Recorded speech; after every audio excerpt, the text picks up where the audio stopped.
Assalamualaikum warahmatullahi wabarakatuh. Halo teman-teman, perkenalkan nama saya Tia Helenia dengan NIM 2020207049 dari kelas Pendidikan Biologi 2. Di video pembelajaran kali ini kita akan membahas tentang virus dengan materi yaitu sejarah penemuan virus, bentuk-bentuk virus, serta replikasi daur hidup virus.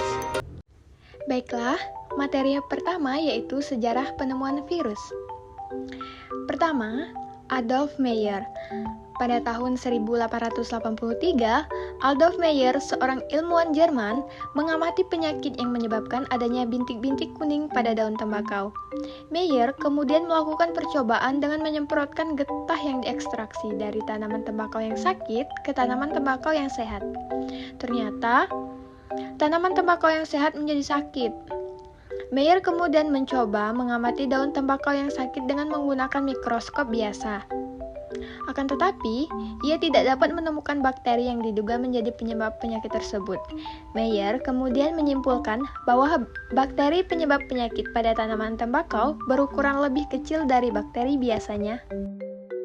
Yang kedua ada Dmitri Ivanovsky.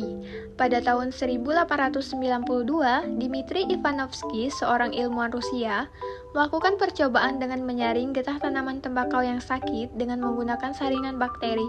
Selanjutnya, hasil saringan tersebut ditularkan pada tanaman tembakau yang sehat. Ternyata, tanaman tembakau yang sehat tersebut menjadi sakit. Ivanovsky kemudian menyimpulkan bahwa penyebab penyakit pada tanaman tembakau adalah bakteri patogenik yang sangat kecil atau bakteri penghasil toksin yang dapat melewati saringan. Yang ketiga ada Martinus Beijering. Pada tahun 1897, Martinus Beijering, seorang ilmuwan Belanda, melakukan percobaan untuk membuktikan bahwa agen penyebab penyakit pada tanaman tembakau dapat berkembang biak. Beijering menyemprotkan getah tanaman yang sudah disaring ke tanaman yang sehat. Setelah tanaman yang sehat menjadi sakit, getah tanaman tersebut digunakan untuk menginfeksi tanaman berikutnya dan seterusnya hingga beberapa kali pemindahan. Ternyata, melalui beberapa kali pemindahan, sifat patogennya tidak berkurang. Beijering kemudian menyebutnya sebagai virus lolos saring atau filterable virus. Yang keempat ada Wendell Meredith Stanley. Pada tahun 1935, Wendell Meredith Stanley, seorang ilmuwan Amerika, berhasil mengkristalkan partikel penyebab penyakit pada tanaman tembakau. Penyakit ini kemudian dikenal dengan nama Tobacco Mosaic Virus atau TMV. Oke, materi berikutnya yaitu bentuk-bentuk virus. Virus memiliki bentuk yang bermacam-macam, seperti batang, bulat, oval atau peluru, filamen atau benang, polihedral, dan seperti huruf T. Pertama yaitu bentuk batang, misalnya TMV atau Tobacco Mosaic Virus. Yang kedua yaitu bentuk batang dengan ujung oval, seperti peluru, misalnya Rhabdovirus. Kemudian yang ketiga, bentuk bulat, misalnya HIV atau Human Immunodeficiency Virus dan Orthomyxovirus. Yang keempat, yaitu bentuk filamen atau benang, misalnya virus Ebola. Yang kelima, yaitu bentuk polihedral, misalnya adenovirus.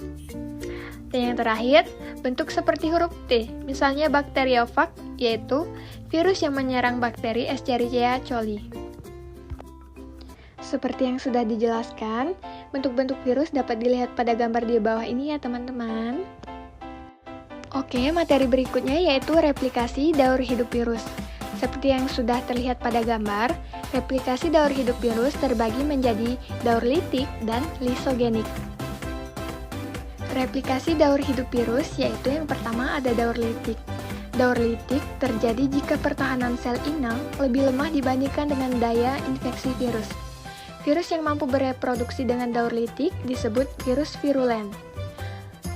Tahapan-tahapan tersebut adalah adsorpsi, penetrasi, sintesis dan replikasi, pematangan atau perakitan, serta lisis.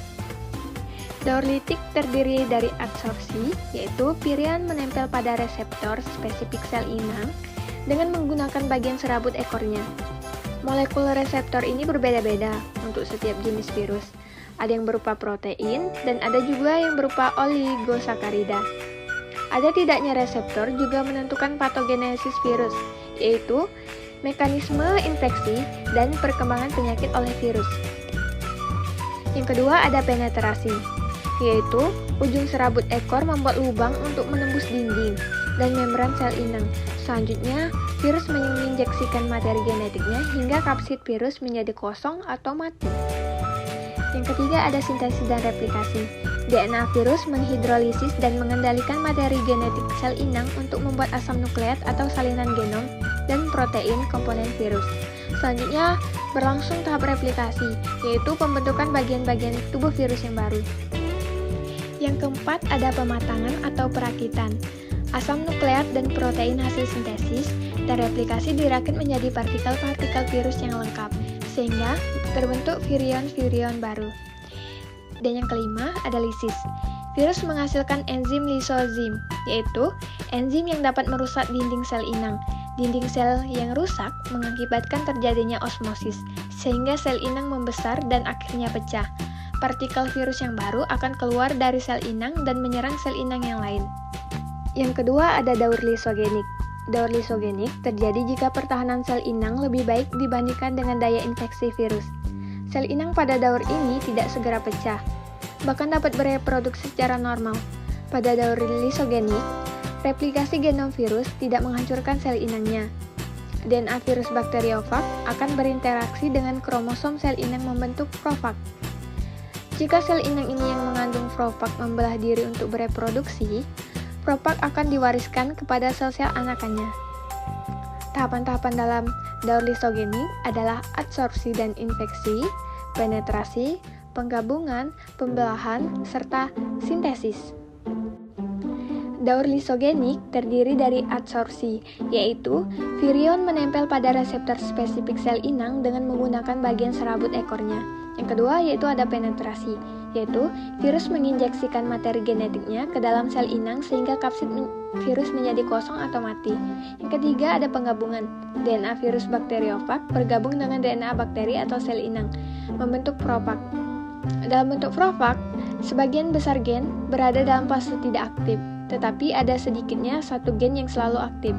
Yang keempat ada pembelahan, yaitu jika sel inang membelah, setiap anakannya akan mewarisi profag. Profag dapat diinduksi menjadi aktif sehingga mengakibatkan terjadinya daur litik. Dan yang terakhir ada sintesis. Profag aktif dan keluar dari kromosom bakteri sehingga DNA bakteri atau sel inang hancur. Kemudian terjadi fase replikasi. Baiklah teman-teman, itulah penjelasan materi pada video pembelajaran kali ini. Sampai bertemu di video pembelajaran selanjutnya. Terima kasih. Wassalamualaikum warahmatullahi wabarakatuh.